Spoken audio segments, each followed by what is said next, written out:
ಎಲ್ರಿಗೂ ನಮಸ್ಕಾರ. ನಾನು ನಿಮ್ಮ ವೀಣಾ ಸತೀಶ್. ಇವತ್ತು ತುಂಬ ಸುಲಭವಾದ ಟೇಸ್ಟಿಯಾದ ಸ್ವೀಟ್ ರೆಸಿಪಿ ಕ್ಯಾರೆಟ್ ಹಲ್ವಾ ಹೇಗೆ ಮಾಡೋದಂತ ತಿಳ್ಕೊಂಡು ಬರೋಣ. ಕೆಲವೊಂದು ಟಿಪ್ಸ್ ಜೊತೆ ನಾನು ಇವತ್ತು ಬಂದಿದ್ದೀನಿ, ಹಾಗಾಗಿ ಕಂಪ್ಲೀಟಾಗಿ ವಿಡಿಯೋ ನೋಡಿ. ಇಲ್ಲೀಗ ಅರ್ಧ ಕೆ ಜಿಯಷ್ಟು ನಾನು ಕ್ಯಾರೆಟನ್ನು ತಗೊಂಡಿದ್ದೀನಿ. ಇದನ್ನು ಚೆನ್ನಾಗಿ ತೊಳೆದು ಕ್ಲೀನ್ ಮಾಡಿ ಸಿಪ್ಪೆ ತೆಗಿಬೇಕು. ಈ ಥರ ಫುಲ್ಲು ನೀವು ಸಿಪ್ಪೆಯನ್ನು ಚೆನ್ನಾಗಿ ತೆಗಿಬೇಕು. ಸಿಪ್ಪೆ ಜೊತೆ ನೀವು ಹಲ್ವಾ ಮಾಡಿದರೆ ಚೆನ್ನಾಗಿರಲ್ಲ, ಅದು ಒಂಥರ ನಾರು ಥರ ಇರುತ್ತೆ. ಹಾಗಾಗಿ ಸಿಪ್ಪೆ ತೆಗೆದು ಹಲ್ವಾ ಮಾಡಿ.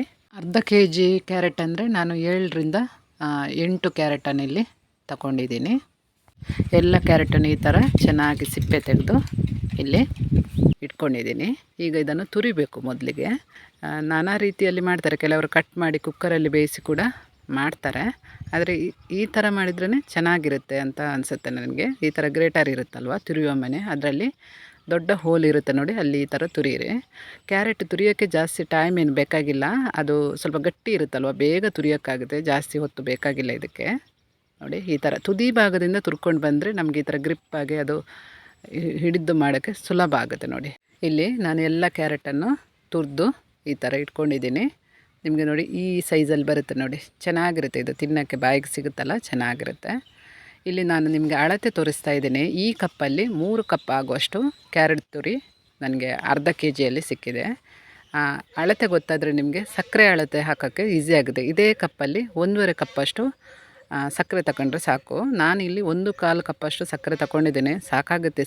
ಸಿಹಿ ಜಾಸ್ತಿ ಬೇಕು ಅನ್ನೋರು ಸ್ವಲ್ಪ ಜಾಸ್ತಿ 1.5 ಕಪ್ಪಷ್ಟು ಹಾಕೋಬೋದು.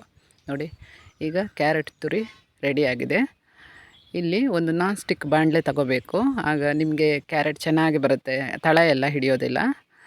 ನಾರ್ಮಲ್ ಬಾಣಲೆಯಲ್ಲೂ ಮಾಡ್ಕೋಬೋದು. ನಾನು ನಾನ್ ಸ್ಟಿಕ್ ಪಾತ್ರೆಯಲ್ಲಿ ಮಾಡ್ತಾಯಿದ್ದೀನಿ. 2 ಸ್ಪೂನಷ್ಟು ತುಪ್ಪ ಹಾಕ್ಕೊಂಡು, ತುಪ್ಪ ಬಿಸಿ ಆದ ನಂತರ ಬಾದಾಮಿ ಮತ್ತು ಗೋಡಂಬಿ ಹಾಕ್ಕೋತಾ ಇದ್ದೀನಿ. ಬೇರೆ ಡ್ರೈ ಫ್ರೂಟ್ಸ್ ಬೇಕಾದರೂ ನೀವು ಸೇರಿಸ್ಬೋದು.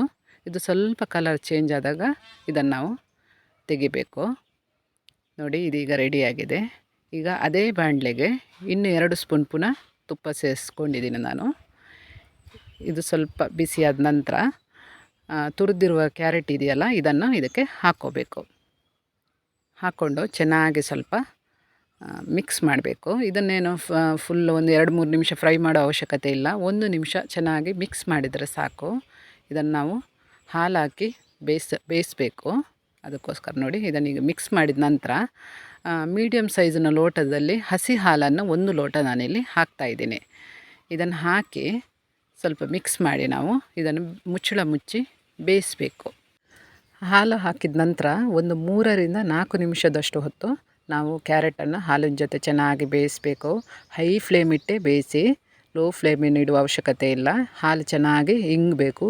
ಹಾಲು ಕಂಪ್ಲೀಟಾಗಿ ಕಮ್ಮಿ ಆದ ನಂತರ ನಾವು ಸಕ್ಕರೆಯನ್ನು ಹಾಕ್ಕೋಬೇಕು. ನಿಮಗೆ ಇಲ್ಲಿ ಗೊತ್ತಾಗುತ್ತೆ ನೋಡಿ, ಹಾಲಿನ ಅಂಶ ಕಮ್ಮಿ ಆಗ್ತಾ ಇದೆ. ಈ ಥರ ಕಮ್ಮಿ ಆಗ್ತಾ ಬರುತ್ತಲ್ಲ, ಕಂಪ್ಲೀಟಾಗಿ ಡ್ರೈ ಆಗಬೇಕು. ಹಾಲು ಹಾಕಿದರೆ ಕೋವದ ಟೇಸ್ಟೇ ಬರುತ್ತೆ. ಹಾಗಾಗಿ ರುಚಿ ತುಂಬ ಚೆನ್ನಾಗಿರುತ್ತೆ.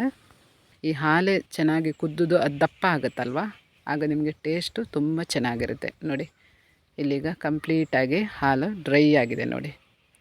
ಈಗ ಈ ಟೈಮಲ್ಲಿ ನಾವು ಸಕ್ಕರೆ ಹಾಕ್ಕೋಬೇಕು. ಇಲ್ಲಿ ನಾನು ಯಾವ ಕಪ್ಪಲ್ಲಿ 3 ಕಪ್ಪು ಅಳತೆ ಕ್ಯಾರೆಟ್ ತುರಿ ತಗೊಂಡಿದ್ದೀನಲ್ವ, ಅದೇ ಕಪ್ಪಲ್ಲಿ 1/4 ಕಪ್ಪಷ್ಟು ಸಕ್ಕರೆಯನ್ನು ಹಾಕ್ಕೊಂಡಿದ್ದೀನಿ. 1.5 ಕಪ್ಪಷ್ಟು ಹಾಕೋಬೋದು, ಆದರೆ ಕ್ಯಾರೆಟ್ ಬೆಂದ ನಂತರ ಅದರ ಕ್ವಾಂಟಿಟಿ ಕಮ್ಮಿ ಆಗುತ್ತೆ. ಹಾಗಾಗಿ 1/4 ಕಪ್ಪು ಸಾಕಾಗುತ್ತೆ ಸಿಹಿ. ಸಕ್ಕರೆ ಹಾಕಿದ ನಂತರ ಚೆನ್ನಾಗಿ ಮಿಕ್ಸ್ ಮಾಡಬೇಕು. ಕ್ಯಾರೆಟ್ ಹಲ್ವಾ ಮಾಡುವಾಗ ನೀವು ಲೋ ಫ್ಲೇಮಲ್ಲಿ ಇಡುವ ಅವಶ್ಯಕತೆಯೇ ಇಲ್ಲ. ಹೈ ಫ್ಲೇಮಲ್ಲಿ ಇಟ್ಟೇ ಮಾಡಿ, ಅದು ಬೇಗ ನಿಮಗೆ ರೆಡಿ ಆಗುತ್ತೆ. ಏನದು ತಳ ಹಿಡಿಯಲ್ಲ ಮತ್ತು ಬೇಗ ಆಗುತ್ತೆ. ಈ ಥರ ನೋಡಿ ಚೆನ್ನಾಗಿ ಮಿಕ್ಸ್ ಮಾಡಿ, ಹೈ ಫ್ಲೇಮಲ್ಲಿಟ್ಟು ಸಕ್ಕರೆಯನ್ನು ಮಿಕ್ಸ್ ಮಾಡ್ತಾಯಿರಿ. ಇದು ಬೇಗ ನೀರಾಗುತ್ತೆ, ಕಂಪ್ಲೀಟಾಗಿ ನೀರಾಗುತ್ತೆ ನೋಡಿ. ಈ ಸಕ್ಕರೆ ಜೊತೆನೂ ಕ್ಯಾರೆಟ್ ತುರಿ ಚೆನ್ನಾಗಿ ಸೇರಿಕೊಂಡು ಸ್ವಲ್ಪ ಅದು ಬೇಯುತ್ತೆ ಅದ್ರ ಜೊತೆ. ಆಗ ನಿಮಗೆ ಚೆನ್ನಾಗಿರುತ್ತೆ ಅದು. ನೋಡಿ, ಈ ಥರ ಕುದಿ ಬರುತ್ತೆ.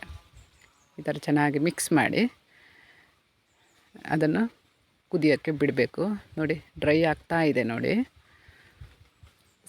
ಸಕ್ಕರೆ ಸ್ವಲ್ಪ ಪಾಕ ಥರ ಬರುತ್ತೆ, ಸ್ವಲ್ಪ ಗಟ್ಟಿ ಆಗುತ್ತಲ್ವ, ಆಗ ನಿಮಗೆ ಗೊತ್ತಾಗುತ್ತೆ ಅದು ರೆಡಿಯಾಗಿದೆ ಅಂತ ಹಲ್ವಾ.